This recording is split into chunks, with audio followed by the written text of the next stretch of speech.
السلام علیکم، welcome to my YouTube channel official MW پہ آپ لوگوں کو خوش آمدید۔ امید کرتا ہوں آپ سب میرے بھائی خیریت سے ہوں گے۔ جی ہاں، تو ناظرین، آج میں آپ لوگوں کی خدمت میں لے کے آیا ہوں قرش عثمان سیزن 6 ایپیسوڈ 61 کا پارٹ 1۔ چھوٹا سا خلاصہ آپ لوگوں کی خدمت میں پیش کروں گا۔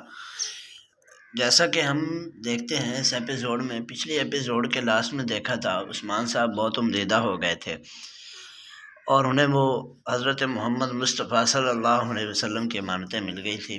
جب وہ قبیلے میں آتے ہیں تو پیغام بھجواتے ہیں وزیر عمر کے پاس۔ وزیر عمر ہکا بکا رہ جاتا ہے اور ساتھ ہی کاراسی بے ہوتے ہیں جو کہ بہت ہی حیران و پریشان رہ جاتے ہیں کہ عثمان کو وہ امانتیں کیسے مل گئیں۔ اسے یہ سروکار نہیں تھا کہ عثمان نے ڈھونڈ لی ہیں، وہ چاہتا تھا کہ میں ڈھونڈوں اور میری قدر بڑے لالچ، یعنی کہ اس کے اندر کا جو لالچ تھا وہ اسے تباہ کر رہا تھا۔ اس کے بعد ہمیں اس ایپیسوڈ میں دیکھنے کو ملتا ہے بیگم خاتون جو ہوتی ہیں ان پہ حملہ ہوتا ہے ان کے ہی قلعے میں، کارا دن قلعے میں، اور بیگم خاتون پہ عثمان صاحب جو ہیں وہ بہت سی پابندیاں لگا دیتے ہیں۔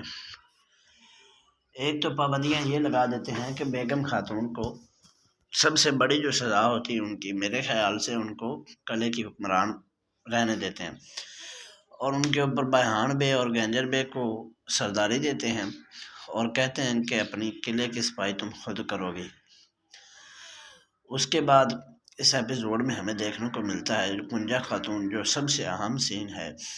گنجا خاتون جو ہوتی ہیں وہ بہت اپنی بچی کی وجہ سے پریشان ہوتی ہیں۔ اپنی بچی کی وجہ سے پریشان ہونے کی وجہ سے وہ جو ہوتی ہیں حضل خاتون کے خیمے میں جاتی ہیں۔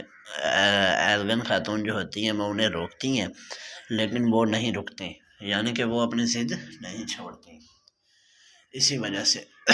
اور جو علاء الدین بے ہوتے ہیں اسے عثمان صاحب سمجھاتے ہیں کہ یہ ایسا نہیں ہے، ہم چھان بین کریں گے، مکمل طریقے سے کریں گے، لیکن یہ کرنا کچھ مناسب نہیں ہوگا۔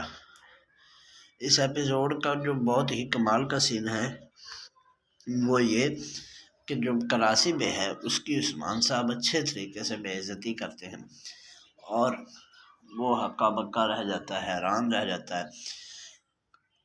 کماندار لوکاس جو ہوتا ہے وہ عثمان صاحب کے قلعے میں آتا ہے، عثمان صاحب کے قلعے میں آتا ہے اور کہتا ہے کہ میں تمہارے لیے یہ تحفہ لایا ہوں جس نے تمہاری پوتی کو تجھ سے چھینا۔ علاء الدین کو کہتا ہے جس نے تمہاری بیٹی کو تجھ سے چھینا اس کو میں یہاں پہ مار کے آیا ہوں۔ وہ کہتے ہیں کہ اس نے ہمیں زہر کیوں دی؟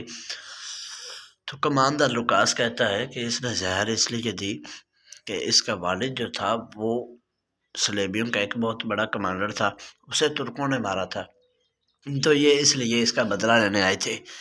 اور گنجا کہتی ہے کہ ہولو پھیرا بھی ساتھ ہوگی، شامل ہوگی۔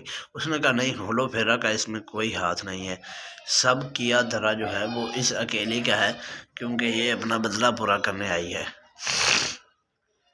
امید یہ ہے ہمارا آج کا خلاصہ۔ امید کرتا ہوں آپ کو یہ میری ویڈیو پسند آئے گی۔ اگر آپ چینل پہ نئے ہیں تو پلیز چینل کو سبسکرائب اور لائک کر دیں۔ تھینک یو سو مچ، ملتے ہیں نیکسٹ ویڈیو میں۔ اللہ